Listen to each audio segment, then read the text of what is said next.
السلام عليكم ورحمة الله وبركاته. الحمد لله نحمده ونستعينه ونستغفره ونؤمن به ونتوكل عليه ونعوذ بالله من شرور أنفسنا ومن سيئات أعمالنا. من يهده الله فلا مضل له ومن يضلله فلا هادي له، وأشهد أن لا إله إلا الله وحده لا شريك له، وأشهد أن محمدا عبده ورسوله. أما بعد، فقد قال الله تعالى في محكم تنزيله العظيم والفرقان المجيد: أعوذ بالله من الشيطان الرجيم. بسم الله الرحمن الرحيم.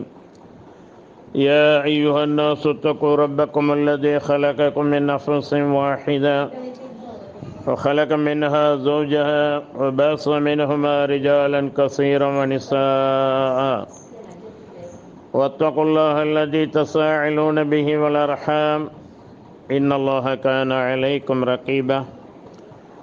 يا أيها الذين آمنوا اتقوا الله حق تقاته ولا تموتن إلا وأنتم مسلمون.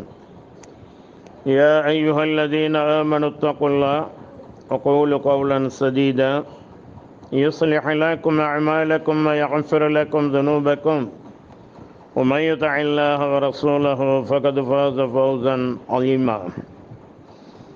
اللهم صل على محمد وعلى آل محمد كما صليت على إبراهيم وعلى آل إبراهيم إنك حميد مجيد. اللهم بارك على محمد وعلى آل محمد كما باركت على إبراهيم وعلى آل إبراهيم إنك حميد مجيد. அளவற்ற அருளாளனும் நிகரற்ற அன்புடையனுமாகிய எல்லாம் வல்ல அல்லாஹ் ஜல்லஷானஹு தஆலாவின் நல்லடியார்களே, பெரியோர்களே, தாய்மார்களே, சகோதர சகோதரிகளே, அல்லாஹ் நமக்கு பாக்கியமாக தந்திருந்த இந்த ரமலான் மாதம் நம்மை விட்டும் செல்ல இருக்கின்றது. இந்த ரமலான் மாதம் நம்மிலே வந்து நம்மை எந்த அளவுக்கு மாற்றி இருக்கிறது, எந்த அளவு அல்லாஹுடைய பயத்தை அதிகரித்திருக்கிறது, எந்த அளவு நாம் நோன்புக்கு முன்னால் இருந்தவற்றிலிருந்து அல்லாஹுக்கு உகந்த முறையிலே நாம் நம்முடைய நிலைப்பாடுகளை மாற்றி இருக்கிறோம் என்று நாம் ஒவ்வொருவரும் சிந்தித்து பார்க்க கடமைப்பட்டிருக்கிறோம். ஏதோ சடங்காக சம்பிரதாயமாக நோன்பை வைத்தோம், நோன்பு முடிந்தது என்று இல்லாமல் ஆன்மீக பயிற்சியான அந்த நோன்பு நமக்கு எந்த அளவுக்கு அல்லாஹுடைய பயத்தை அதிகரித்து தந்திருக்கிறது என்பதை நாம் சீர்தூக்கி பார்க்க வேண்டும். அல்லாஹ் சுப்ஹானஹு வ தஆலா உண்மையையும் படைத்திருக்கின்றான், பொய்யையும் படைத்திருக்கின்றான். நல்ல விஷயங்களை சொல்லிய வண்ணம் செயல்பட எனக்கும், செவிதாழ்த்தி கேட்கின்ற வண்ணம் செயல்பட உங்களுக்கும் அல்லாஹ் அருள்வாளிப்பானாக. நல்ல செய்திகள், நல்ல விஷயங்கள், உண்மைகள் இவைகள் அல்லாஹ்விடமிருந்து வரக்கூடியது. கெட்ட விஷயங்கள், கெட்ட செய்திகள், பொய்கள் ஷைத்தானிடமிருந்தும் வரக்கூடியது. அதனால்தான் நபி ஸல்லல்லாஹு அலைஹி வஸல்லம் அவர்கள் கூறினார்கள், அல்லாஹுவையும் மறுமை நாளையும் உறுதியாக நம்பியவர்கள் பேசினால் நல்லதையே பேசட்டும், இல்லாவிட்டால் வாய் மூடி மௌனமாக இருக்கட்டும். வீணான பேச்சுக்கள், புறம்பேச்சுக்கள், பொய் பேச்சுக்கள், இப்படி எந்த ஒரு கெட்ட ஒரு செய்தியும் நாம் செய்யாமல் பேசாமல் இருந்தால் அல்லாஹ் நமக்கு இந்த நோன்புக்கு அவன் கொடுக்கக்கூடியாக பன்மடங்கு கூலியை நமக்கு அல்லாஹ் தந்து விடுவான்.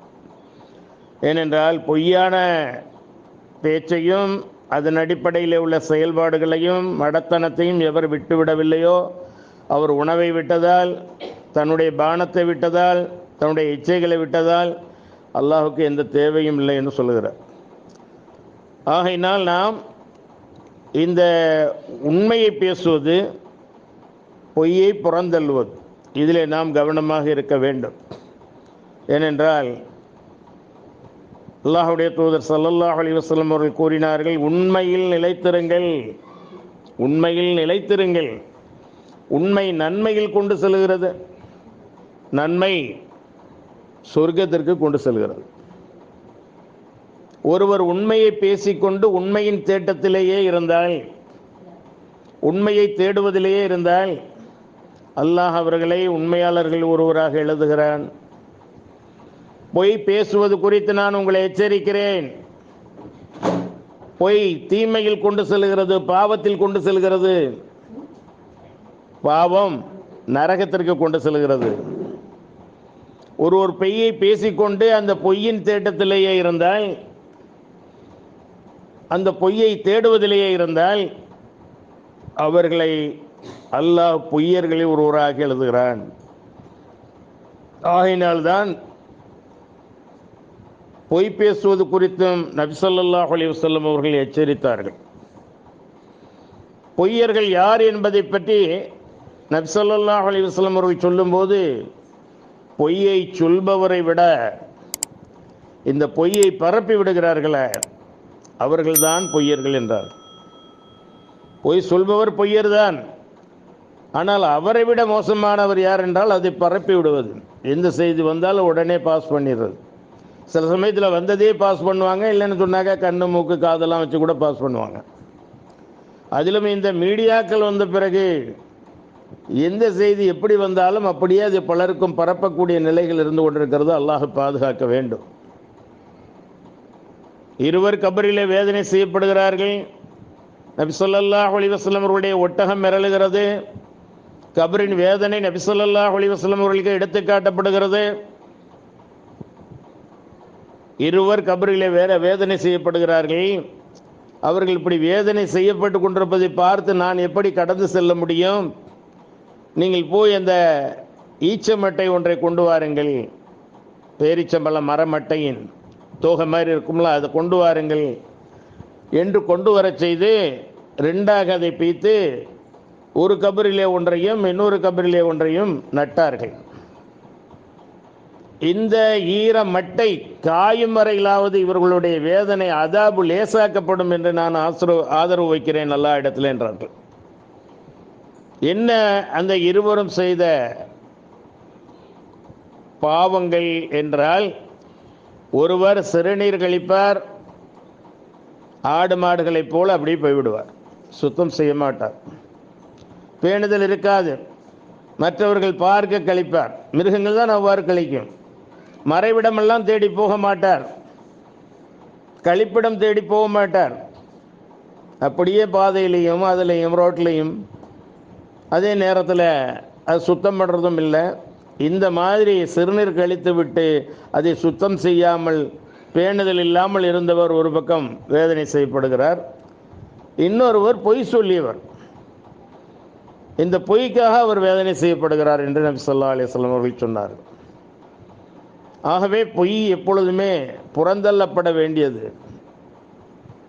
சொல்லுவார்கள், பொய் சொன்ன வாய்க்கு போஜனம் கிடைக்காது என்று பழமொழி. பொய் தான், ஷைத்தானுக்கு விருப்பமானது ரொம்ப பொய். சில சமயத்தில் சமாளிப்புகளுக்காக நாம் சில பொய்களை சொல்லிவிடுவோம், அது அப்படியே பழக்கமாகிவிடும். மற்ற விஷயங்களுக்கும் அதை சொல்ல ஆரம்பித்து விடுவோம். அல்லாஹ் பாதுகாக்க வேண்டும். வலா தல்பிசுல் ஹக்க பில் பாத்திலி வ தக்துமுல் ஹக்க வ அன்தும் தஅலமூன். நீங்கள் உண்மையோடு பொய்யை கலக்காதீர்கள். உண்மைதான், 99 உண்மையை சொல்லிட்டு ஒரு பொய்யை சொன்னாலும் நிறைகூட பாலில் ஒரு துளி விஷத்தை விட்ட மாதிரி தான். அதனால்தான் நீங்கள் உண்மையோடு பொய்யை கலக்காதீர்கள், அறிந்து கொண்டே உண்மையை மறைக்காதீர்கள். உண்மையை சொல்லுங்க. நம்முடைய உறவினர்களுக்கு பாதகமாக இருந்தாலும் சரி, நம்முடைய பெற்றோர்களுக்கு பாதகமாக இருந்தாலும் சரி. ஏனென்றால் சத்திய மார்க்கம், அல்லாஹ் தந்தது சத்தியம், உண்மை. அந்த மார்க்கத்தை கொண்டு வந்தவர்கள் அஸ்வாதிக், உண்மையாளர். ஒரு பொய் கூட சொன்னது கிடையாது நபி ஸல்லல்லாஹு அலைஹி வஸல்லம் அவர்கள், நபியாகிறதுக்கு முன்னாலேயே. அதனால தான் அந்த மக்கத்து காபிர்கள் வைத்த பட்ட பேர் என்னன்னா அஸ்வாதிக், உண்மையாளர். அல் அமீன், நன்னம்பிக்கையாளர். எவ்வளோ அமானிதத்தை அவர்கிட்ட கொடுத்துட்டு போகலாம், அப்படியே தருவாங்க. ஆக இப்படிப்பட்ட உண்மையே, சத்தியத்தை பேணக்கூடிய பேசக்கூடிய நபி ஸல்லல்லாஹு அலைஹி வஸல்லம் அவர்கள் தான் இந்த மார்க்கத்தை நமக்கு தந்தார்கள் அல்லாஹ்வின் மூலமாக. சில சமயத்தில் சஹாபாக்கள் சொல்லுவார்கள், சத்திய மார்க்கத்துடன் உண்மையுடன் உங்களை அனுப்பி வைத்த அல்லாஹ்வின் மீது சத்தியமாக என்று சில சமயங்களிலே சத்தியமிடுவார்கள். அல்லாஹ் திருமறை குர்ஆனிலே சொல்லுகிறான், வகுல் ஜாஅல் ஹக் வஸஹகல் பாத்தில் இன்னல் பாத்தில கான ஸஹூகா. சத்தியம் வந்தது, அசத்தியம் அழிந்தது, அசத்தியம் நிச்சயமாக அழியக்கூடியது. என்னதான் இருந்தாலும் பொய் பொய் தான். கெட்டிக்காரவங்களின் பொய்யும் புரட்டு 8 நாள் 8 நாளிகை என்று சொல்லுவார்கள். அதனால ஒரு பொய்யை மறைக்கிறதுக்கு இன்னொரு பொய், ஒரு பொய்யை மறைக்கிறதுக்கு இன்னொரு பொய், இப்படி நாம் பொய் பக்கம் போகவே கூடாது. உண்மையைத்தான் பேச வேண்டும். உண்மைதான் நன்மையில் கொண்டு செல்லும். உண்மையை சில சமயத்தில் பேசினா உடனே நமக்கு பாதகங்கள் ஏற்படுற மாதிரி இருக்கும். ஆனால் அது பிறகு மிகப்பெரிய பலாபலன்களை நமக்கு பெற்றுத்தரும். கஅப் பின் மாலிக் ரலியல்லாஹு அன்ஹு பிரபலியமான சஹாபி, பத்ரு போர் தவிர பாக்கி எல்லா போர்களிலேயும் பங்கெடுத்தவர்கள், ரசூல் ஸல்லல்லாஹு அலைஹி வஸல்லம் அவர்களுக்கு நெருக்கமானவர்கள். தபூக் போர், இந்த போரிலே பங்கு கொள்வதற்காக கடுமையான வெப்பகாலம், வெயில் காலம், அதுவும் பாலைவன அரபு நாட்டு வெயிலெலாம் எப்படி இருக்குன்னு போனவங்களுக்கு தெரியும். அந்த மாதிரியான நேரத்தில் பேரிச்சம்பழங்கள் எல்லாம் செங்காய்கள் பழமாக கூடிய விதத்தில் ஒரு மணர் காற்று மாதிரி அடிக்கும், அதிலே பழத்துறை எல்லாம். அப்போ அறுவடையான நேரங்கள், இந்த மாதிரியான நேரத்தில் போருக்காக நெடுந்தொலைவு போக வேண்டியது இருக்கும், சிரமங்கள் அதிகமாக இருக்கும், கஷ்டங்கள் அதிகமாக இருக்கும். தயாரிப்புகளை நல்ல முறையில் தயாரித்து வாருங்கள் என்று இந்த போர் படையை கிளப்புவதற்காக பெரும் பொருளாதாரத்தை எல்லாம் வசூல் செய்தார்கள். வசூல் செய்த ஆயுதம் இல்லாதவர்களுக்கு ஆயுதத்தை வாங்கி கொடுத்தார்கள், வாகனம் இல்லாதவர்களுக்கு வாகனத்தை வாங்கி கொடுத்தார்கள். இப்படி பல பெரிய ஒரு ஏற்பாடாக அந்த ஏற்பாடு, படையெடுப்பு ஏற்பாடு நடந்து கொண்டிருந்தது. அப்போ இந்த கஅப் பின் மாலிக் ரலியல்லாஹு அன்ஹு என்ன செஞ்சாங்க, இவங்கள்ட்ட நல்ல வேகமாக ஓடக்கூடிய வாகனம் இருந்தது. முன் எப்போதும் இல்லாத அளவுக்கு அவங்க வசதி வாய்ப்பாகவும் இருந்தாங்க. அதனால் இவர்கள்லாம் இப்போ போகட்டும், இவங்களை நம்ம நாளைக்கு போய் பிடிச்சிருவோம், எங்கே போயிட போகிறாக, நம்மகிட்ட வேகமாக செல்லக்கூடிய வாகனம் இருக்கிறது என்று இவர்கள் பின்தங்கினார்கள். அடுத்த நாளும் வந்தது, போகவில்லை, பின்தங்கினார்கள். அதற்கு அடுத்த நாளும் வந்தது, போகவில்லை, பின்தங்கினார்கள். இப்படியே ஒரு காரணம் இல்லாமல் என்னட்ட இருக்கிற இந்த வாகனம் வேகமாக ஓட அவங்கள பிடிச்சிருவேன்னு சொன்னவர் இப்போ கடைசி வரையிலும் போகவே இல்லை. தொலை தூரம் போன பிறகு நபி ஸல்லல்லாஹு அலைஹி வஸல்லம் அவர்கள் ஒரு இடத்துல அந்த படைகள் இறக்கப்பட்டவுடன் கூடாரத்தில் இருந்து கொண்டு கேட்டாங்க, கஅப் என்ன ஆனார்? அவருக்கு வந்த வசதி வாய்ப்புகள் அல்லாஹ்வுடைய பாதையில் செல்வதே அவர் கண்ணை மறைத்து விட்டது என்று சொன்னார்கள். அப்படியெல்லாம் சொல்லாதீங்க, அவர் அப்படிப்பட்டவர் அல்லவே அப்படின்னு சொல்லி பக்கத்தில் உள்ளவங்க சொன்னாங்க. நெடுந்தொலைவு போய் எதிரிகள் சந்திக்கப்படாமலே திரும்பி விட்டார்கள். திரும்பினால் அப்போ உள்ள முனாஃபிகீன்கள் இருக்கிறார்களே, நயவஞ்சகர்கள், பொய்யர்கள், நல்லவர்கள் போல் நடிக்கக்கூடிய வேடதாரிகள், உள்ளொன்று வைத்து புறமொன்று பேசக்கூடியவர்கள், அவர்கள் என்ன செய்கிறார்கள்? பொய் காரணங்களை தேடிக்கொண்டிருக்கிறார்கள்.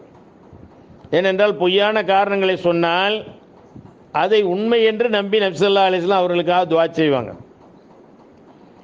உண்மையிலே நான் எல்லாம் கிளம்பி ரெடியாக இருந்தேன், கடைசி நேரத்தில் இந்த மாதிரி ஆயிடுச்சு, வீட்டில் உடம்பு முடியாமல் போயிடுச்சு, அது இதுன்னு ஏதாவது ஒரு பொய்யான காரணம். அல்லாஹ் இவர் சொல்வது உண்மையாக இருந்தா போருக்கு கிளம்பி வராமல் இருந்ததுக்காக, உன்னுடைய பாதையில் வராமல் இருந்ததுக்காக இவரை மன்னிச்சிடுன்னு சொல்லி நபி ஸல்லல்லாஹு அலைஹி வஸல்லம் பிரார்த்தனை செய்வாங்க. இப்படி எல்லாரும் என்ன செய்கிறாங்க? பொய்யை சொல்லி சொல்லி, நாபிகள் எல்லாம், போகாதவர்கள் எல்லாம் பொய்யை சொல்லி சொல்லி, காரணத்தை சொல்லி சொல்லி வந்துடுறாங்க. அப்போ கஅப் பின் மாலிக் ரலியல்லாஹு அன்ஹு அவர்கள் அல்லாஹ்வுடைய தூதர் இடத்துல வர்றாங்க. வந்தால் கோபமாக இருக்கும்போது எப்படி சிரிப்போம், முகமெல்லாம் கோபமாக இருக்குது, அதே நேரத்தில் ஒரு புன்னகை இருக்கும். அந்த மாதிரி அவங்க என்ன செய்கிறாங்க? கஅப் பின் மாலிக் ரலியல்லாஹு அன்ஹு அவர்களை பார்த்த உடனேயே அப்படி ஒரு கோபம் கலந்த சிரிப்பை சிரிக்கிறாங்க. அஸ்ஸலாமு அலைக்கும்னு இவங்க சொன்ன உடனே பதில் சொல்கிறாங்க, அலைக்கும் அஸ்ஸலாம். ஏன் உங்களிடம் வாகனம் இல்லையா, ஏன் போருக்கு வரவில்லை என்று கேட்டார்கள். அல்லாஹுடைய தூதரே, அது விரைவாக ஓடக்கூடிய வாகனம் என்னிடத்தில் இருந்தது, வாகனமெல்லாம் இருந்தது. ஆயுதங்கள் இல்லையா, ஆயுதம் இருந்தது. பொருளாதாரம் இல்லையா, அல்லாஹ்வின் மீது சத்தியமாக முன்னெப்போதை விட வசதி வாய்ப்பாகத்தான் நான் இருந்தேன். அப்புறம் ஏன் போருக்கு வரல? எந்த காரணமும் சொல்ல இயலவில்லை. உண்மையைத்தான் சொல்ல வேண்டும் என்ற முடிவுக்கு வந்து விட்டார்கள். நீங்கள் சென்றதும் உங்களை வந்து நான் பெண் தொடர்ந்து சேர்ந்து விடலாம் என்று நினைத்தேன், அப்படியே பின்தங்கி விட்டேன், இதுதான் காரணம் என்று உண்மையை சொன்னார்கள். உண்மையை சொன்ன மாத்திரத்திலேயே நபி ஸல்லல்லாஹு அலைஹி வஸல்லம் அவர்கள் சொன்னாங்க, இவர் உண்மை சொல்லிவிட்டார், இவரை நான் ஊர் நீக்கம் செய்கிறேன். பைகாட் பண்ணுறதுன்னு சொல்லுவாங்க. இவரோடு யாரும் பேசக்கூடாது, கொடுக்கல் வாங்கல் செய்து கொள்ளக்கூடாது, இவர் சலாம் கூறினாலும் பதில் சொல்லக்கூடாது. அல்லாஹ்விடமிருந்து உத்தரவு வரும் வரை இந்த நிலை நீடிக்க வேண்டும் என்று சொல்லி அவர்களை அனுப்பிவிட்டார்கள். அப்போ அங்கனுக்குள்ளே உள்ள அவங்க வேண்டிய ஆட்கள்லாம் என்ன செய்கிறாங்க, என்னப்பா நீ ஒரு போர்லையாச்சும் கலந்துக்கிடாமல் இல்லை, எல்லா போர்லையும் கலந்துக்கிட்டவன், நீ என்ன முனாஃபிக்கா, ஏதாவது ஒரு காரணத்தை சொல்லி நீ வந்து அல்லாஹ்வோட தூதர் இடத்துல துவா செய்ய சொல்லிட்டு வந்துருக்கலாமே அப்படின்னு. திரும்ப போய் சொல்லிடுவோமா ஏதாவது பொய்யான காரணத்தை அப்படின்னு நினைக்கக்கூடிய அளவுக்கு உறவினர்கள் போட்டு அவர்களை தொந்தரவு செஞ்சாங்க. நம்ம உண்மையை சொல்லிட்டோம், நமக்கு தண்டனை கிடைச்சிருச்சு, அல்லாஹ் போதுமானவன், உண்மை சொன்னதுக்காக நம்மளை ஊர் நீக்கம் பண்ணிட்டாங்க அப்படின்னு சொல்லிட்டு என்னோடு இது போல வேற யாராவது உண்மையை சொல்லி ஊர் நீக்கம் செய்யப்பட்டிருக்கிறார்களா அப்படின்னு சொல்லி கேட்டாங்க. இன்னும் இருவர், அவங்க கொஞ்சம் வயோதிகமானவங்க, மொத்தம் நீங்கள் 3 பேர் அப்படின்னு சொல்லி சொன்னாங்க. உடனே காப் ரலியல்லாஹு அன்ஹு அவர்கள் போயிட்டாங்க. போய் ஒரே அழுகை தான், இந்த மாதிரி ஆயிடுச்சே கொண்டுருச்சுன்ட்டு. மஸ்ஜித் நபிக்கு வருவாங்க, அல்லாஹ்வுடைய தூதருக்கு முன்னால் போய் நின்று அஸ்ஸலாமு அலைக்கும்பாங்க, அவங்க திரும்பிக்கிடுவாங்க. திரும்பிக்கிட்டாங்களே, நம்மளை திரும்ப அவங்க பார்க்குறாங்களா இல்லையாங்கிறத ஜாடையாக அப்படி திரும்பி பார்க்க போகும்போது ரசூல் ஸல்லல்லாஹு அலைஹி வஸல்லம் பார்ப்பாங்க. இப்படியே நாட்கள் ஓடிக்கிட்டு இருக்கு. இதுக்கிடையில் பக்கத்தில் உள்ள கஸ்ஸா நாடுங்கிற அந்த நாட்டில் உள்ளவங்க என்ன செய்யிட்டான், ஒரு அங்கே உள்ள தலைவராக உள்ளவர் என்ன செய்யிட்டார், ஒரு கடிதத்தை கொடுத்து மதீனாவில் உள்ள கடை தெருவில் காப் பின் மாலிக் யார் அப்படின்னு சொல்லி அந்த வெளிநாட்டுக்காரன் வந்து கேட்குறான். கேட்ட உடனே ஏதோ இருக்காரு, அவர் தான் அப்படின்னு சொல்லிட்டு நாங்கள் பேசிக்க மாட்டோம், அதான் இருக்காரு அப்படின்னு சொன்ன உடனே அவரிடத்துல போய் அந்த கடிதத்தை கொடுக்குறான். இந்த கடிதத்தில் என்ன எழுதியிருக்குன்னா, மிகப்பெரிய தியாகியான, வீரரான, விசுவாசமான, நம்பிக்கைக்குரியவரான உங்களே அந்த மதீனாவிலே முஹம்மதும் அவரை சார்ந்தவர்களும் என்ன செய்தார்கள் என்பதை நாங்கள் செய்தி அறிந்து கொண்டோம். நீங்கள் அங்கே இருக்க வேண்டிய அவசியம் இல்லை, உடனே எங்களுடைய ஊருக்கு வாருங்கள், உங்களை நாங்கள் ரொம்ப கண்ணியப்படுத்த தயாராக இருக்கிறோம் என்று. அப்போ காப் ரலியல்லாஹு அன்ஹு அவர்கள் இன்னும் அதிகமாக அழுதார். அல்லாஹ், எனக்கு கொடுக்கப்பட்ட சோதனையா இது, இப்படியெல்லாம் என்னை அழைக்கக்கூடிய அளவில் நான் ஆயிட்டேனே அப்படின்னு சொல்லி ரொம்பவும் அழுதார்கள். ஒரு குறிப்பிட்ட நாள், ஒரு மாதத்திற்கு மேலே ஆகிவிட்டது. அப்போ நபி ஸல்லல்லாஹு அலைஹி வஸல்லம் அவர்கள் இந்த 3 பேருடைய மனைவிகளையும் அழைத்து, உங்கள் கணவர்களோடு நீங்கள் தாம்பத்தியத்தில் ஈடுபடக்கூடாது என்று நான் கட்டளையிட்டதாக சொல்லிவிடுங்கள் அப்படின்னு சொல்கிறாங்க. அப்போ காப் பின் மாலிக் ரலியல்லாஹு அன்ஹு அவர்களுடைய அந்த மனைவி சொல்கிறாங்க, எப்போ அவங்க உங்களுடைய தண்டனைக்கு ஆளானாங்களோ அதிலிருந்து என்னை ஏறெடுத்தும் பார்க்கறதில்ல, அவங்க ஒரே அழுகையாக தான் இருக்கிறாங்க அப்படின்னு சொல்லிட்டு. அது மட்டுமல்ல, நீங்கள் உங்களுடைய வீடுகளுக்கு சென்று விடுங்கள், உங்கள் தாய்மார்களுடைய வீடுகளுக்கு சென்று விடுங்கள் அவர்களை விட்டு அப்படின்னு சொல்லி சொன்ன உடனே இந்த 2 பேர் என்ன செஞ்சாங்க, 2 பேர் கொஞ்சம் வயசான ஆளுங்க தானே, அவர்களுடைய மனைவிமார்கள் என்ன செஞ்சாங்க, அல்லாஹ்வுடைய தூதரே, அவங்க வயசானவங்க, நாங்கள் இல்லைன்னு சொன்னாக்க அவங்களுக்கு பணிவிடை செய்ய முடியாது, அதனால எங்களுக்கு அனுமதி தாருங்கன்னு. சரி, அந்த இல்லற வாழ்க்கை இருக்கக்கூடாது, அனுமதி தந்துட்டேன்ட்டு அந்த 2 பேருக்கு சலுகை வழங்கிட்டாங்க. அப்போ காப் பின் மாலிக் ரலியல்லாஹு அன்ஹு அவர்கள்ட்டையும், நீங்கள் போய் அல்லாஹ்வுடைய தூதர் இடத்துல என்ன கவனிச்சுக்கிடணும், மனைவி இருக்கட்டும், அவர்கள் வயோதிகர்கள், நான் இளைஞன், நான் கேட்கவே மாட்டேன், நீ உன் வீட்டுக்கு போ, அல்லாஹ் நாடும்போது அல்லாஹ்வுடைய தூதர் சொல்லும்போது வந்துக்கிடலாம் போ அப்படின்னு சொல்லி அவங்களையும் அனுப்பி வச்சிடுறாங்க. இப்படி ஒரு இறுக்கமான நிலை தொடர்ந்து 40 நாட்களுக்கு மேல் நடந்து பிறகு அல்லாஹ் சுப்ஹானஹு வ தஆலா நிறுத்தி வைக்கப்பட்டிருந்த அந்த மூவரையும் அல்லாஹ் மன்னித்தான். எதனால்? உண்மை அவர்கள் பேசியதனால். உலக முடிவு நாள் வரையிலும் இருக்கக்கூடிய திருமறை குர்ஆனிலே, அல்லாஹ் இறக்கி வைத்த குர்ஆனிலே, அதை நாமே பாதுகாப்போம் என்று சொன்ன அந்த குர்ஆனிலே அல்லாஹ் அவர்களை உண்மையாளர்களாக பதிவு செய்து விட்டான். ஆரம்பங்களிலே அவர்களுக்கு சில சோதனைகள் என்றாலும், சில பகிஷ்கரிப்புகள் என்றாலும், அல்லாஹ் சுப்ஹானஹு வ தஆலா அவர்களை பற்றி சொல்லும்போது, இந்த மூவருக்கும் உலகம் விசாலமானதாக இருந்தும், இந்த பூமி விசாலமானதாக இருந்தும், எங்கே வேண்டுமானாலும் அவர்கள் செல்லலாம், அப்படி இருந்தும் அவர்களுக்கு இந்த பூமி ரொம்ப குறுகலாகிவிட்டது, அவர்களுடைய வாழ்க்கையை நெருக்கடியாகிவிட்டது. அல்லாஹுடைய விஷயத்திலே உண்மையை சொன்னதின் காரணத்தினாலே அல்லாஹ் அவர்களை உண்மையாளராக பதிவு செய்து அவர்களை மன்னித்தும் விட்டான். நபி ஸல்லல்லாஹு அலைஹி வஸல்லம் இந்த செய்தியை கஅப் பின் மாலிக் மற்றும் அந்த இருவருக்கும் சொல்லி அனுப்பியவுடன் அந்த சுபசோபன செய்தியை, நற்செய்தியை சொன்னவருக்கு ஏராளமான அன்பளிப்புகளை வழங்கினார்கள். வழங்கிவிட்டு சலாத்திற்கு பதில் சொல்லாத முஹம்மது ஸல்லல்லாஹு அலைஹி வஸல்லம் உள்பட அவர்களுடைய தோழர்களை எல்லாம் பார்ப்பதற்கு தன்னிடம் இருந்த நல்ல உடையை உடுத்தி கொண்டு வருகிறார்கள். வந்தவுடனே நபி ஸல்லல்லாஹு அலைஹி வஸல்லம் அவர்களுடைய முகத்தை பற்றி சொல்லும்போது, சந்திரனின் ஒரு துண்டு போல, பூரண சந்திரனின் ஒரு துண்டு போல பிரகாசித்து கொண்டிருக்க கண்டேன், மகிழ்ச்சியால் பிரகாசித்து கொண்டிருக்க கண்டேன் நபி ஸல்லல்லாஹு அலைஹி வஸல்லம் அவர்களுடைய முகத்தை. போன உடனே இவர்கள் கேட்டு சலாம் சொன்னார்கள். சலாமுக்கு ரசூல் ஸல்லல்லாஹு அலைஹி வஸல்லம் பதில் சொன்னார்கள், அல்லாஹ்வுடைய தூதரே, உங்களுடைய தரப்பிலிருந்து, உங்கள் புறத்தில் இருந்து எனக்கு மன்னிப்பா அல்லது அல்லாஹ்வுடைய புறத்தில் இருந்து எனக்கு மன்னிப்பா என்று முதல் கேள்வியை கேட்டார்கள். அப்பொழுது நபி ஸல்லல்லாஹு அலைஹி வஸல்லம் அவர்கள் சொன்னார்கள், நீர் உண்மையாளர் என்பதால் அல்லாஹ் தான் உம்மை மன்னித்தான், அல்லாஹ் உம்மை உண்மையாளர் என்றும் சொல்லியிருக்கிறான் என்று. எந்த பொருளாதாரம் நான் போருக்கு புறப்படுவதற்கு தடையாக இருந்ததோ அதையெல்லாம் அல்லாஹுடைய பாதையில் நான் செலவு செய்வேன் என்று அவர்கள் உறுதியளித்தார்கள். அதன்படி அவர்கள் செயல்பட்டார்கள் என்று நாம் வரலாறுகளிலே பார்க்கிறோம். உண்மை என்றும் அழியாது.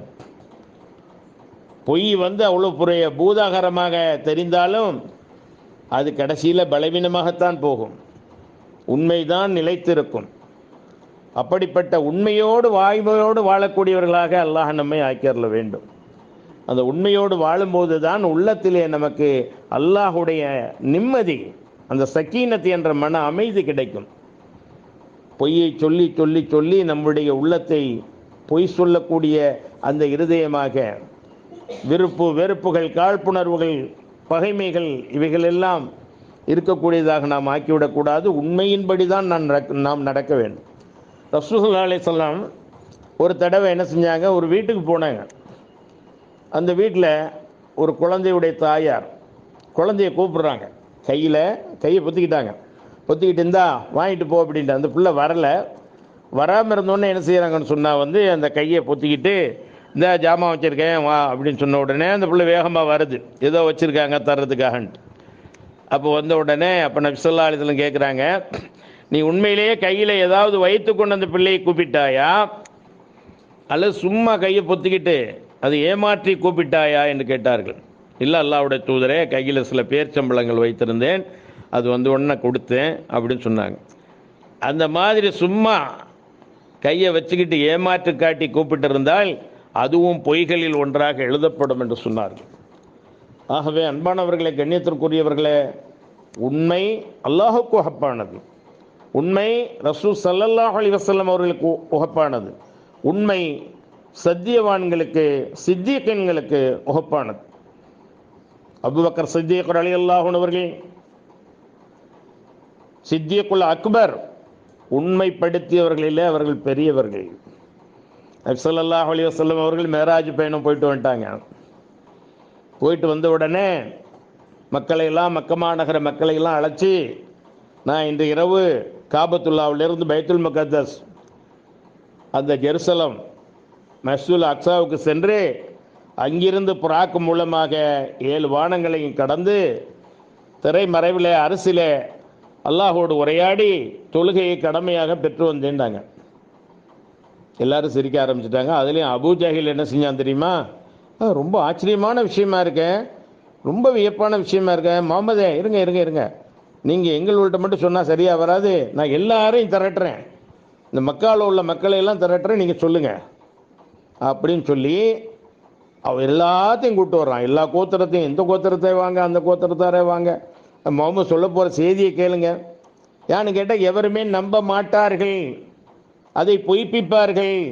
அதன் காரணமாக முஹம்மது ஸல்லல்லாஹு அலைஹி வஸல்லம் அவர்கள் பேரில் எந்த விதமான ஒரு ஈர்ப்பும் மக்களுக்கு ஏற்படாது. அவருக்கு ஏதோ பிடித்து விட்டது, பிடித்து விட்டது என்று அவர்கள் மக்கள் நினைத்து கொண்டு போவார்கள். இது சரியான சந்தர்ப்பம் என்று ஊரே கூட்டிட்டான். கூட்டினோன்னு அப்போ சொன்னாங்க, அது உண்மையை சொன்னாங்க. அதில் அல்லாஹ் ஃபில்டர் பண்ணுறான் பாருங்க. அப்போ சில பேர்கள் என்ன செஞ்சாங்க தெரியுமா? அந்த செய்தியை கேட்டுட்டு அல்லாஹ்வுடைய தூதர்னாங்க, அல்லாஹ் இடத்துலேருந்து வஹி வருதுன்னாங்க, குர்ஆன் இறங்குதுன்னாங்க, அதெல்லாம் நம்ம நம்பிடும்.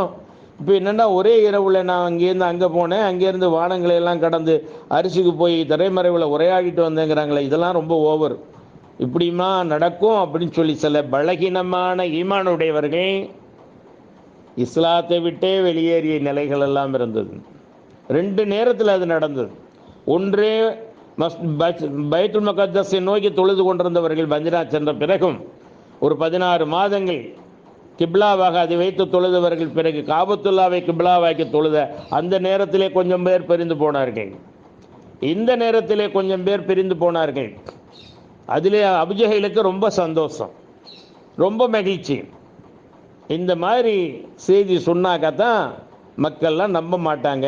முஹம்மது ஸல்லல்லாஹு அலைஹி வஸல்லம் அவர்களுடைய அந்த போதனை, அந்த பிரச்சாரம் எடுபடாது என்று அவன் எதை நினைத்திருந்தானோ அதுபோல ஓரளவு நடந்தது. இவனுக்கு திருப்தி இல்லை அபூஜஹலுக்கு.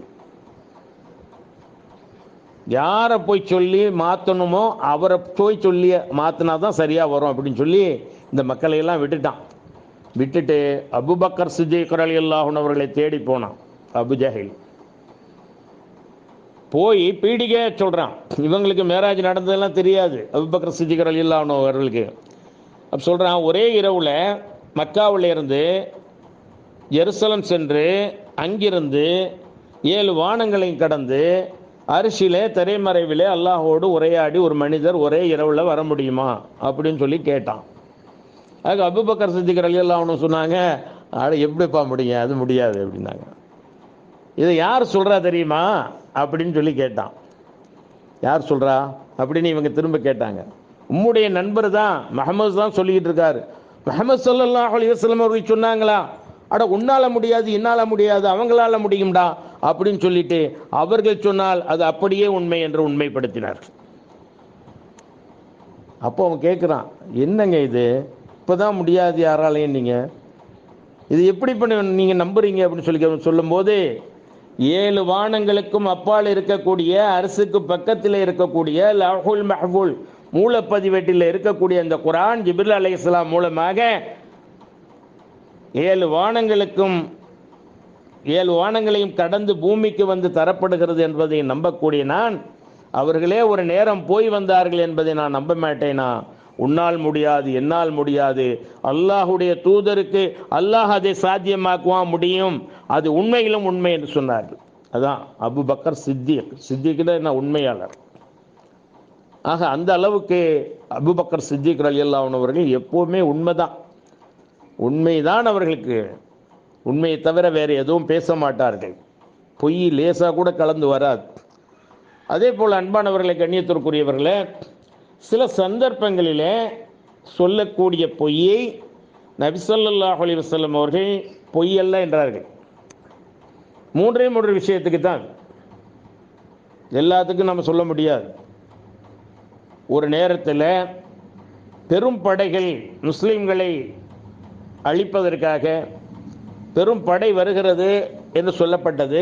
பார்த்தால் பெரும் படை தான் வந்திருக்கிறது. இவர்கள் குறைவான பேர்கள் தான் இருக்கிறார்கள்.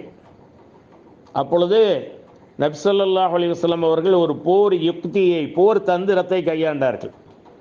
தன்னுடைய சஹாபாக்களை அழைத்து நாம் பலாயிரக்கணக்கான பேர்கள் வந்திருந்தால் அவர்களுக்கு உணவு தயாரிப்பதாக இருந்தால் எந்த அளவுக்கு அடுப்பு மூட்டப்படும், எத்தனை ஒட்டகங்கள் அறுக்கப்படும் என்பதை பார்ப்பவர்கள் உளவு படையினர் வருவார்கள் இல்லையா, அந்த உளவு பிரிவினர் பார்க்கக்கூடிய விதத்திலே வெறுமனே பல இடங்கள்லையும் அடுப்பை மூட்டுங்கன்ட்டாங்க. பல இடங்கள்லையும் சும்மா அடுப்பு எரியுது, கறியெல்லாம் சமைக்கல, சோறெல்லாம் சமைக்கல, ஒன்றும் இல்லை, அடுப்பு பல இடத்துலையும் மூட்ட ஆரம்பிச்சுட்டாங்க. இவர்கள் எப்படி போய் பார்த்தவர்கள் பலாயிரக்கணக்கானவர்கள் வந்திருக்கிறார்கள் என்று முஸ்லீம்கள் அந்த ஒற்றற்படை போய் பார்த்து வந்ததோ அதுபோல் அவர்களையும் பார்க்க வந்தார்கள். வந்து பார்த்தார்கள், எங்கு பார்த்தாலும் அடுப்பு மூட்டப்பட்டிருக்கிறது, நெருப்பு எரிகிறது. உடனே அவர்கள் என்ன செய்தார்கள், தங்களுடைய படையினரிடத்தில் போய் நம்மளை விட கொஞ்சம் கூடுதலாக தான் வந்திருப்பாங்கன்னு நாங்கள் நினைக்கிறோம், அந்த அளவுக்கு உணவுக்காக அவர்களுக்கு அடுப்பு மூட்டி எரிந்து கொண்டிருப்பதை நாங்கள் பார்த்தோம். தூரத்தில் தானே பார்க்க முடியும், கிட்ட போனால் தான் பிடிச்சிடுவாங்களே. அப்போ அந்த படை பின்வாங்கக்கூடிய அளவுக்கு, இது பொய் தான், அந்த பெரும் படை வந்த படை பின்வாங்கக்கூடிய அளவுக்கு ஒரு போர் யுக்தியை, ஒரு தந்திரத்தை செய்தார்கள். இந்த போர்க்காலங்களில் ஒருத்தர் வயசானவராக இருக்கிறார், முடியெல்லாம் நரைச்சிருக்கு, கருப்பு அடிக்கக்கூடாது, மார்க்கத்தில் அது தடை செய்யப்பட்டது. கருப்பை தவிர வேறு சாயங்களை அடிச்சுக்கலாம், கருப்பு அடிக்கக்கூடாது. அதை அல்லாஹ் வயோதிகமாக்கியத்தை நாம் வாலிபமாக காட்டக்கூடாது அப்படிங்கிறது தான் மார்க்கத்தினுடைய சட்டம். ஆனால் இந்த போர் சமயங்களில் ஒரு கிழவன் இவர் என்று எதிர்த்தால் பார்த்து கிழவராக மதிப்பிடாமல் இருப்பதற்காக நீங்கள் உங்களுடைய முடிகளிலே கருப்பு சாயம் அணிந்து இளைஞராக உங்களை காட்டிக்கொண்டு நீங்கள் போர் புரியுங்கள். இரண்டாவது, ரெண்டு சமுதாயம் அல்லது ரெண்டு தோழிகள்னு வைங்களேன், நல்ல உறவாக இருந்தாங்க, உயிர் காப்பான் தோழன் என்று சொல்லுவார்கள். அந்த நட்புக்கு இலக்கணமாக திகழ்கிறவங்க ஒரு ரெண்டு சமுதாயம், ரெண்டு தருவார், நல்லா இருந்தாங்க. இடையில சில மனஸ்தாபங்கள் பிரிஞ்சிட்டாங்க. அந்த பிரிவை இன்னும் தூபம் போட்டுக்கு நிரந்தரமாகவே பிரியணும், அவங்க மறுபடியும் சேரக்கூடாது, பகையாகவே இருக்கணும்னு நினைக்கிறது பொய் சொல்பவர்களுடைய வேலையாக இருக்கும். இந்த உண்மை பேசக்கூடியவர்கள் இந்த நேரத்திலே சின்ன பொய்யை சொல்லலாம். எப்படி என்றால், நீங்கள் ரெண்டு பேரும் சேர்ந்திருந்த காலத்தில் அப்படி இருந்தீங்களா, இப்படி இருந்தீங்களா, உங்களை பற்றி தான் அவர், உங்களை விட்டு பிரிஞ்சாலும் உங்களை பற்றி தான் சொல்லிக்கிட்டு இருக்காப்புல அப்படின்ட்டு இவர் சொல்லவே இல்லை, அவர் கோபமாக இருக்கார். ஆனாலும் அவர் சொன்னதாக இவரிடத்துல சொல்லும்போது, ஆஹா நம்ம நம்ம தோழனோட தோழியோட இந்த மாதிரி சண்டை போட்டிருக்கக்கூடாது, நம்ம நினைப்பா தானே இருக்காப்பிள்ளையாண்டு இவர்களுக்கு ஒரு நல்லெண்ணத்தை மனதில் ஏற்படுத்தி, அதே போல் அங்கே போய் உங்களுடைய நட்பு இந்த மாதிரி இருந்ததாமே, அப்படியாமலை இப்படியாமலன்னு சொல்லி இல்லாதையெல்லாம் சொல்லி விட்டு அவருக்கும் ஒரு இணக்கத்தை ஏற்படுத்தி இரண்டு சமுதாயத்தையோ அல்லது இரண்டு நண்பர்களையோ சேர்த்து வைப்பதும் பொய்யல்ல என்று நபி ஸல்லல்லாஹு அலைஹி வஸல்லம் சொன்னாங்க. மூன்றாவதாக, கணவன் மனைவி. கணவன் அவலட்சணமாக இருக்காரு, அழகில்லாமல் இருக்கிறாரு, அல்லது மனைவி அவலட்சணமாக இருக்காங்க, அழகில்லாமல் இருக்காங்க. உள்ளத்தில் அழகு இருக்கும். ஏன்னா நபி ஸல்லல்லாஹு அலைஹி வஸல்லம் சொன்னாங்கல்ல, அல்லாஹும்ம அஹ்ஸன் தஹல்கி ஃபஅஹ்ஸின் ஹுல்கி, அல்லாஹும்ம அஹ்ஸன் தஹல்கி ஃபஅஹ்ஸின் ஹுல்கி. யா அல்லாஹ், என்னுடைய உருவத்தை அழகாக்கியது போல் உள்ளத்தை அழகாக்கு. உருவ அழகில்லாதவர்கள் உள்ளத்தால் எவ்வளோ பேர்கள் அழகாக இருப்பார்கள், இருந்தாலும் உருவத்தை பார்க்கும்போது கொஞ்சம் அழகு குறைவாக இருப்பார்கள். அந்த நேரத்தில் யாருக்கு எப்படியோ, எனக்கு உலகத்திலே நீங்கள் தான் அழகு அப்படி சொல்கிறது. நாம் அழகில்லைன்னு தெரிஞ்சோம், நம்ம பேரில் உள்ள அன்பு, நம்ம பேரில் உள்ள பாசம், நம்ம பேரில் உள்ள பிரியம், பாருங்கள் அழகில்லாத நம்மளையே உலகத்திலே நீ தான் எனக்கு அழகுங்கிறாரே அப்படின்னு சொல்லி அந்த கணவனை பற்றிய நல்லெண்ணம் மனைவிக்கும், அதே போல் மனைவியை பற்றிய நல்லெண்ணம் கணவனுக்கும் வர வேண்டும் என்பதற்காக இணக்கமான வாழ்க்கை, நேசமான வாழ்க்கை, பாசமான வாழ்க்கை, இருமணம் ஒரு மணமான அந்த வாழ்க்கை வாழ வேண்டும் என்பதற்காக சொல்லப்படும் பொய்களும் பொய்யல்ல என்று இந்த மூன்று விதமான விஷயங்களை சொன்னார். அதற்காக வாக்குறுதியெல்லாம் கொடுக்க மாட்டாங்க. வாக்குறுதி கொடுக்கறதில்ல, நான் உனக்கு அதை செஞ்சிருவேன், இதை செஞ்சிருவேன், அவ்வளோ நகை வாங்கி தருவேன், அதெல்லாம் கிடையாது. அதாவது இந்த மாதிரியான இணக்கங்கள் ஏற்படுறதுக்காக, நேசபாசமாக இருக்கிறதுக்காக, கொஞ்சம் அழகு குறைவாக இருந்தாலும் நீங்கள் தான் அழகு அப்படின்னு சொல்லக்கூடியது அது பொய் தான், இருந்தாலும் அது பொய்யே அல்லங்கிறாங்க. இந்த 3 விஷயங்களை தவிர்த்து மற்ற எல்லா நிலைகளிலும் நாம் பொய்யை புறந்தள்ளி உண்மையாளர்களாகவே வாழ வேண்டும். இந்த இறுதியில் இருக்கக்கூடிய நாம் ஃபித்ரா கடமையாக்கப்பட்டவர்கள்.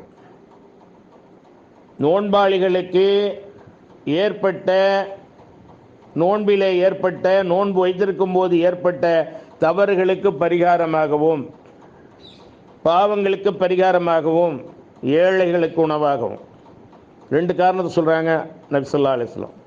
ஒன்று, உங்களுக்கு நோம்பில் ஏற்பட்ட வீணானதுக்கு பரிகாரம். 2, ஏழைகளுக்கு உணவு. ஜக்காத்துல் ஃபித்ர் இதை கட்டாய கடமையாக்கினார்கள். யார் பேரெல்லாம்? பிறந்த குழந்தைக்கு கூட அந்த ஃபித்ரா கொடுக்கப்பட வேண்டும் என்று சொல்லப்பட்டிருக்கிறது. அது மட்டுமல்ல, நம்மிடத்திலே இருக்கக்கூடிய வெள்ளாட்டிமார்கள், வேலைக்காரர்கள், இவர்களுக்கும் நாம் கொடுக்க வேண்டும் என்று இருக்கிறது. ஏனென்றால் பெருநாள் தினத்திலே மகிழ்ச்சிகரமாக ஏழைகள் அவர்களும் பணக்காரர்களைப் போல இந்த ஃபித்ரா பொருள்களை பெற்று நல்ல உடை உணைத்து நல்ல உணவு உண்டு அவர்களும் அந்த மகிழ்ச்சியிலே திளைக்க வேண்டும் என்பதற்காக முன்கூட்டியே நீங்கள் வழங்கலாம். அந்த ஒரு சம்பவத்தை மட்டும் சொல்லி முடிக்கின்றேன். அபூ ஹுரைரா ரலியல்லாஹு அன்ஹு அவர்களை இந்த சதகத்துல் ஃபித்ர், ஜக்காத்துல் ஃபித்ர், இந்த ஃபித்ரா பொருள்களுக்கு பாதுகாப்பாக்குறாங்க. அபூ ஹுரைரா ரலியல்லாஹு அன்ஹு அவர்கள் இரவெல்லாம் இருந்து அதை பாதுகாத்துக்கிட்டு இருக்காங்க. திடீர்னு ஒருத்தன் வர்றான், அதுலேருந்து அழுறான், அள்ளிக்கிட்டு திருடிக்கிட்டு ஓட பார்க்குறான், பிடிச்சிடுறாங்க. பிடிச்ச உடனே அவன் கெஞ்சிறான், நான் ரொம்ப ஏழ்மையானவன், எனக்கு ஒன்றும் இல்லை, தெரியாமல் வந்துட்டேன், இனிமேல் வரமாட்டேன், என்னை விட்டுடுங்கன்னொன்னே இறக்கப்பட்டு என்ன செஞ்சாங்க, சரி இந்த பக்கம் வரக்கூடாது ஓடு அப்படின்னு சொல்லி விட்டுட்டாங்க. விட்டுட்டு காலையில் ரசூல் ஸல்லல்லாஹு அலைஹி வஸல்லம் அவர்களிடத்தில் சொன்னாங்க, இப்படி ஒருத்தன் வந்தான், திருடுனான், அவனை பிடிச்சிட்டேன், ஆனால் அவன் ரொம்ப கெஞ்சி கதறி என்னுடைய மனம் இலகிடுச்சு, அவனை விட்டுட்டேன், வரமாட்டேன்னா. அப்படியா, அவன் இரவும் வருவான் அப்படின்னாங்க நபி ஸல்லல்லாஹு அலைஹி வஸல்லம். நீர் விழித்திருந்து பாரும், யார் வரமாட்டேன்னு சொல்லிட்டு போனானோ அவன் வருவான். அதே பார்த்தா 2வது நாளும் வந்துட்டான். வந்த உடனே பிடிச்சிட்டாங்க. பிடிச்சி, நேற்று தானே வரமாட்டேன்னு சொல்லிட்டு போனேன், நான் உன்னை விட்டேன், இன்னைக்கு விட மாட்டேன். அப்போ ரொம்ப கெஞ்சின்னு கெஞ்சினான். அவர்களுடைய மனதே இலக வச்சுட்டான். வச்ச உடனே சரி, ஒரு தடவைக்கு 2 தடவை போ, இனிமேல் வரக்கூடாது அப்படின்னு சொல்லி அப்போ மன்னிச்சு விட்டுட்டு ரசூல் ஸல்லல்லாஹு அலைஹி வஸல்லம் சொன்னாங்க, இனிமேல் வரமாட்டேன்ட்டு போயிட்டான், நான் விட்டுட்டேன்ட்டு. அப்படியே சொன்னால் இன்றைக்கும் வருவான் அப்படின்னாங்க நபி ஸல்லல்லாஹு அலைஹி வஸல்லம். அப்போ இவங்க கவனப்பாக பார்த்துக்கிட்டே இருக்காங்க, இன்றைக்கி வருவான்னு சொல்லிட்டாங்களே ரசூலுல்லாஹ் அப்படின்னு சொல்லி. 3வது நாளும் வந்துட்டான். வந்து அள்ளிக்கிட்டு இருக்கும்போது பிடிச்சிட்டாங்க. பிடிச்ச உடனே இப்போ இனிமேல் விட மாட்டாங்க அப்படின்னு அவனுக்கு தெரிஞ்சு போச்சு. இனிமேல் நம்மளை விட மாட்டாங்க, 2 தடவை விட்டுட்டாங்க, 3வது தடவை விட மாட்டாங்க அப்படின்னு சொல்லி தெரிஞ்ச பிறகு அவன் ஒரே ஒரு விஷயத்தை நான் உனக்கு சொல்லித்தர்றேன், அதற்கு பகரமாக என்னை விட்டுடு, அது முக்கியமான விஷயம் அப்படின்னு சொல்லி சொன்னான். என்ன முக்கியமான விஷயம் உன்னிட்ட இருந்து எனக்கு அப்படின்னு சொல்லி கேட்கும்போது, நீ ஆயத்துல் குர்சி இருக்குல்ல, அல்லாஹு லா இலாஹ இல்லாஹுல் ஹய்யுல் கய்யூம் லா தஅஹுதுஹு சினத்தும் வலா நௌம், இந்த ஆயத்துல் குர்சியை ஓதினால் ஷைத்தான் அங்கே வரமாட்டான். அது வீட்டில் ஓதினாலும் சரி, வெளியில் ஓதினாலும் சரி, எங்கே ஓதினாலும் சரி, இந்த ஆயத்துல் குர்சி ஓதப்படுற இடங்களில் ஷைத்தானுக்கு வேலை கிடையாது, அவன் வரமாட்டான், அது நான் உறுதியாக சொல்கிறேன் அப்படின்னு அவன் சொன்னான். சொன்ன உடனே அப்போ என்ன செஞ்சாங்க, இப்படி ஒரு செய்தியை சொல்லிட்டானே, இது பற்றி ரசூலுல்லாஹ்ட்ட கேட்கணுமே, சரி போ இனிமேல் வராது அப்படின்னு சொல்லிட்டு ரசூல் ஸல்லல்லாஹு அலைஹி வஸல்லம் அவர்களிடம் அவன் நீங்கள் சொன்ன மாதிரி இன்றைக்கும் வந்துட்டான், வந்தவனை நான் விடலை, பிடிச்சிட்டேன், எந்த காரணம் சொன்னாலும் விடக்கூடாதுன்னு இருந்தேன், கடைசியாக இந்த மாதிரி சொல்லிட்டு போயிட்டான், ஆயத்துல் குர்சி ஓதுறவங்க வீட்டில் ஆயத்துல் குர்சி ஓதுறவங்கள்ட்ட ஷைத்தான் நெருங்க மாட்டான் அப்படின்ட்டு. அப்போ நபி ஸல்லல்லாஹு அலைஹி வஸல்லம் அவர்கள் சொன்னாங்க, அவன் சொன்னது உண்மை, ஆனால் அவன் ஷைத்தான். அவன் சொன்னது உண்மை, ஷைத்தானே கற்றுக் கொடுக்குறான் பாருங்க. நீ எந்த வீட்டில் இந்த ஆயத்துல் குர்சி ஓதுறீல, நாங்கள் வர முடியாது, தடுக்கப்பட்டுருவேன் அப்படின்னு சொல்லி ஷைத்தான் சொன்னதை நபி ஸல்லல்லாஹு அலைஹி வஸல்லம் சொல்கிறாங்க. அவன் சொன்னது உண்மை, ஆனால் சொன்னவன் ஷைத்தான், பொய்யன். அவன் பொய்யனாக இருந்தாலும் இது விஷயத்தில் உண்மையைத்தான் சொன்னான் என்று. எதற்காக சொல்லுகிறேன் என்று சொன்னால், இந்த ஜக்காத்துல் ஃபித்ர் என்பதை முன்கூட்டியே நாம் வழங்கலாம். அது எப்பொழுது விநியோகிக்கப்பட வேண்டும் என்று சொன்னால், வெளிநாட்டிலே உள்ளவர்களுக்கு அவர்களுடைய பெருநாள் தொழுகைக்கு முன்னால் விநியோகிக்கப்பட வேண்டும். உள்நாட்டிலே உள்ளவர்களுக்கும் அவர்களுடைய பெருநாள் தொழுகைக்கு முன்னால் விநியோகிக்கப்பட வேண்டும். அது வரையிலும் அதை சேகரித்து மக்களுக்கு எப்படி எப்படி பங்கிட வேண்டும் என்ற அந்த திட்டத்தை எல்லாம் வைத்திருந்து அதை விநியோகிக்க வேண்டும். பெருநாள் தொழுகை முடிந்து ஃபித்ரா என்று கொடுத்தால் அது ஃபித்ரா அல்ல, சாதாரண தர்மத்திலே தான் வரும். ஆக இந்த ஃபித்ராவிலே எந்த விதமான ஒரு தொய்வும் இல்லாமல் நல்ல முறையில் ஏழைகளுக்கு கிடைக்கக்கூடிய முறையில் நமது ஊரிலேயே நம்ம ஊரில் உள்ள ஏழைகளை தவிர சுற்று வட்டாரங்களை உள்ளவர்களையும் கண்டறிந்து தொடர்ந்து வழங்கி வரக்கூடிய இந்த ஃபித்ராவை நாமும் நம்முடைய ஜமாத்திற்கு வழங்கி அதன் மூலமாக ஏழை எளிய மக்கள் பயன்பெற, நம்முடைய நோம்பிலே ஏற்பட்ட தவறுகளுக்கு பரிகாரமாகவும், அதே நேரத்தில் ஏழைகள் பெருநாள் தினத்தில் நல்ல முறையில் மகிழ்ச்சியாக அவர்கள் உண்ண வேண்டும் என்பதற்காகவும், எந்த நோக்கத்திற்காக நபி ஸல்லல்லாஹு அலைஹி வஸல்லம் அவர்களே இதை கடமையாக்கினார்களோ அந்த நோக்கம் முழுமையாக நிறைவேற நம்மாலான பங்களிப்பையும் செய்ய வேண்டும் என்று கேட்டு முடிக்கின்றேன். வஆகிரு தஅவானா அல்ஹம்துலில்லாஹி ரப்பில் ஆலமீன். அஸ்ஸலாமு